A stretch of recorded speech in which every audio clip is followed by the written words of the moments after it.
Well, that's a pity, said the Commissioner. What's your plan for bringing people back to church, Gabriel? I prefer the old-fashioned crisis approach, starting off with some climate change, a bit of nuclear war in Asia, followed by a global plague. Always works. All right. But I still want that tattoo. Understood?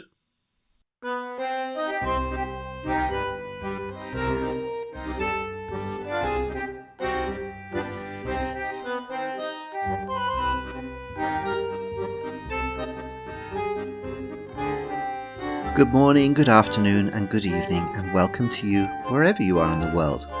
My name's James Schofield, and I'm the creator of the stories in Behind the Bottom Line. Today's story is called Heaven PLC. And you might like to ask yourself, what would be the best way to have a career in heaven?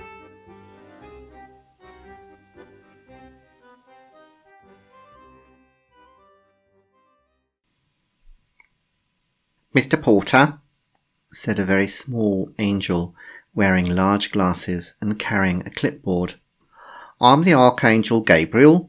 The Commissioner will see you now. Paddy Porter stood up and followed the angel as he fluttered ahead of Paddy towards the enormous doors of the Commissioner's office. He was a little bit nervous about applying for this job as personal assistant to the Commissioner, especially since he'd only just joined Heaven PLC. But a successful career on Earth, working as head of PR for a large company, had taught him that the best way to get nice things was to take them away from somebody else who already had them. And Archangel Gabriel, the current assistant, was in trouble. All the religious key performance indicators looked bad. Church attendance was down, blasphemy was up, and polls showed that trust in the earthly management, the Pope, bishops, priests and vicars, was at a historic low.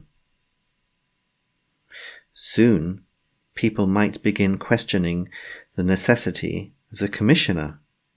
And if that happened, well, it was all over, wasn't it? No more choirs of angels, no more cathedrals, no more supervising royal weddings. The Commissioner would be forced to spend his time touring gospel churches in Bible Belt America or doing miracle videos on YouTube. The doors opened and Paddy found himself in a room that reminded him vaguely of St. Peter's in Rome. Yes, said an enormous voice. The Commissioner was sitting on a large, uncomfortable-looking golden throne, reading a business newspaper carved out of salmon pink marble. What do you want? Paddy took a deep breath. Time for his elevator pitch. Commissioner, thanks for taking the time to see me. I won't go over last quarter's figures. You know them already, and you know you have a problem. I want to offer a solution. What you need is a makeover. I'm thinking interiors, outfits, and appearance to start with. Later on, we can move on to buildings and equipment. There was an ominous silence, and Gabriel moved closer to a pillar to hide behind it if thunderbolts started flying. Young man, you're new here, aren't you? Said the Commissioner finally. You do know this interior, my outfits, my appearance, were all styled by Michelangelo. Michelangelo, possibly the greatest artist your Earth has ever known. Great job, Commissioner, great job, of course, but, Paddy paused. This trick always worked with powerful people. What do you mean,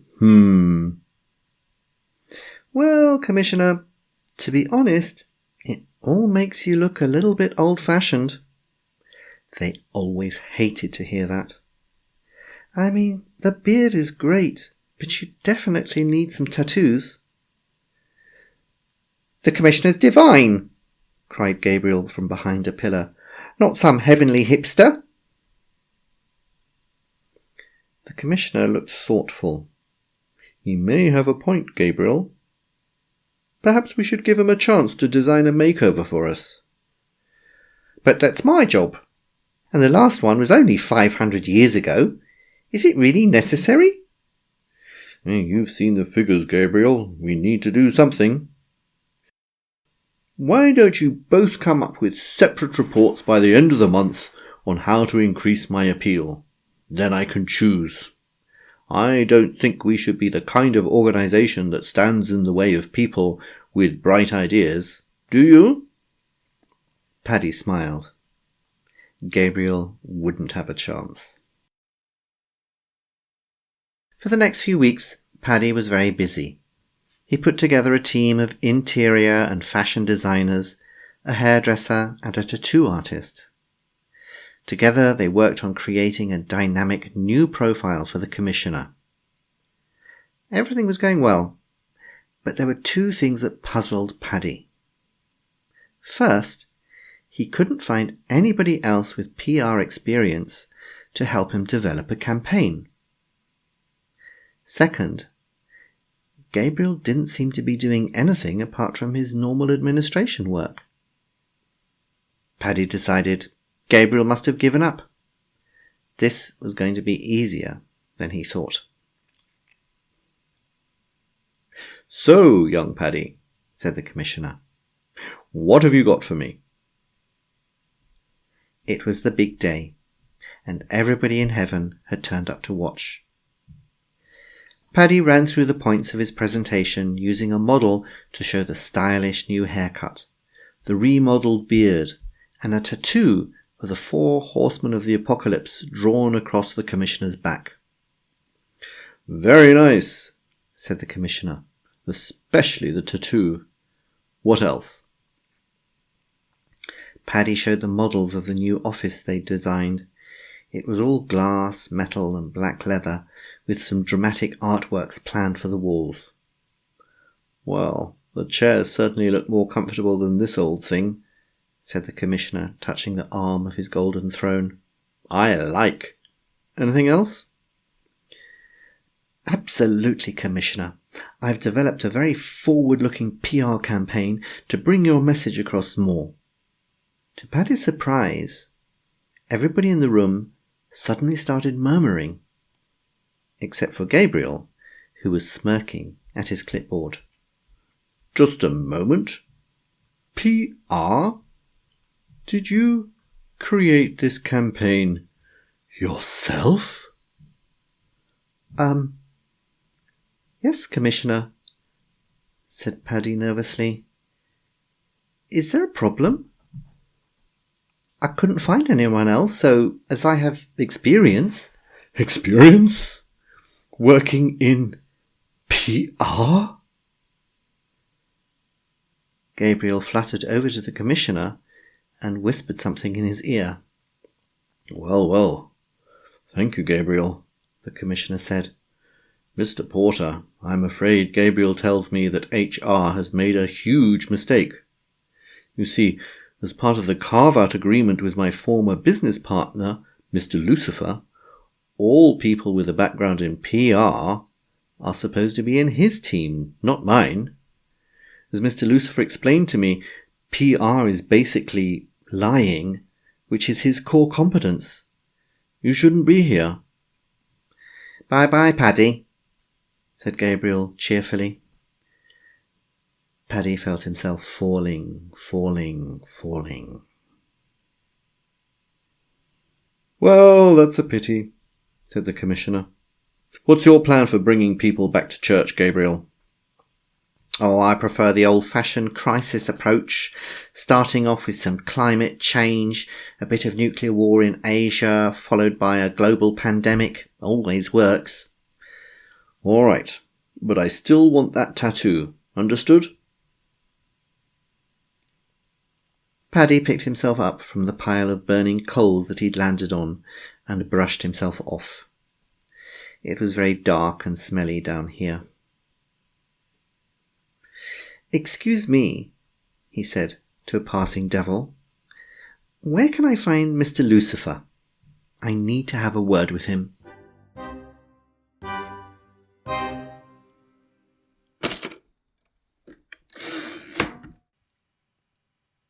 Heaven plc was written for Business Spotlight in 2018 and was originally called Career Highs and Lows. And it may surprise some of my regular listeners to know that I've always had somewhat of an interest in theology. And I could well imagine myself in the 19th century, say, as a parson or as a priest. I think I would have enjoyed that. Fun fact, one of the only prizes I ever won at school was the Scripture Prize, another fascinating facet to my character. And over the years, I've actually considered quite carefully what I think heaven would be like. And what I want to talk about today, I'm going to divide it into heaven organizationally and heaven visually. And organizationally, I think heaven would probably be very much modelled on the traditional corporate hierarchical structure. I don't think grassroots initiatives would have much chance, and I think probably once you pass the interview with St. Peter at the heavenly gates, then you probably start at the bottom as a lowly little angel, doing all sorts of menial tasks like cleaning clouds, being in the choir, fetching trumpets, things like that. And I think probably it would take some time for you to work yourself up the scale within heaven itself. I'm not at all convinced that it would all be golf courses and tennis courts and cocktail parties. Visually, I have to say that I am very influenced by the Michelangelo vision, as you can tell from the story. And I think heaven would definitely look like Michelangelo's version of it, and God would look like Michelangelo's version of God. And however hard I try, and occasionally I do try and visualize things in a different way, I can't really see it. It's all these Baroque figures that fill my imagination. In fact, I have a theory that the modern church actually feels quite uncomfortable with great art. And of course, it's inherited all these fantastic churches and paintings and sculptures. And I'm not sure they actually like them very much. I think they are afraid that it distracts people's attention from the religious side. And this, according to my theory, is why you don't find anything commissioned by the church nowadays that has the impact of a Michelangelo sculpture or painting or a Caravaggio painting. And as somebody who studies art history, I think that's something of a shame. I think it's kind of a pity that poor Paddy didn't get a chance to give God a makeover just in order to see something completely different. What it would look like, I cannot imagine. Though I do think the tattoo and the beard could work well.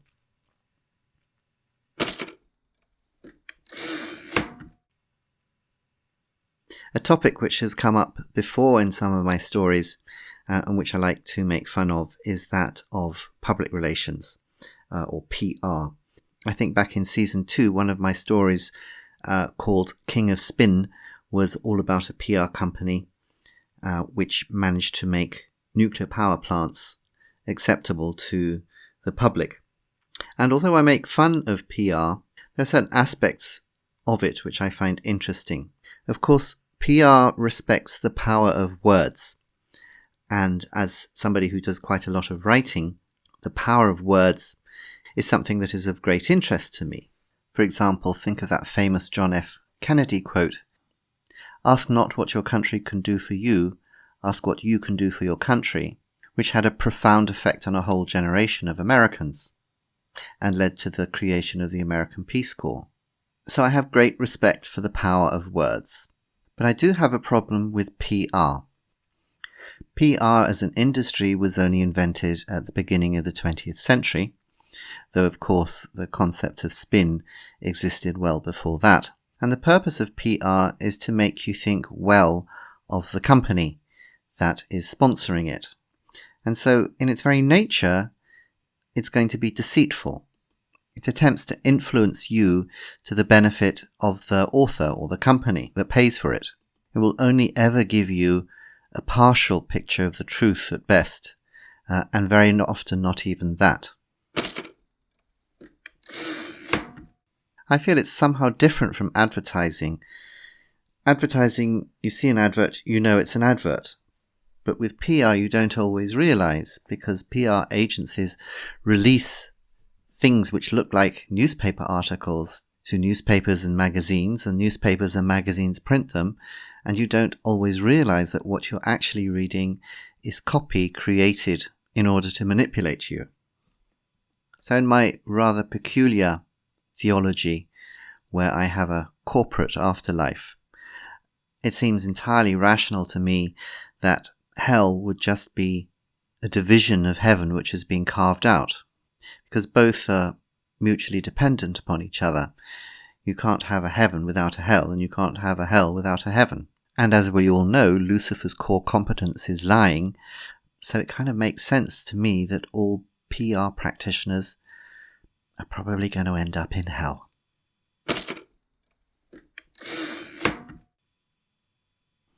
So I hope Heaven PLC entertained you.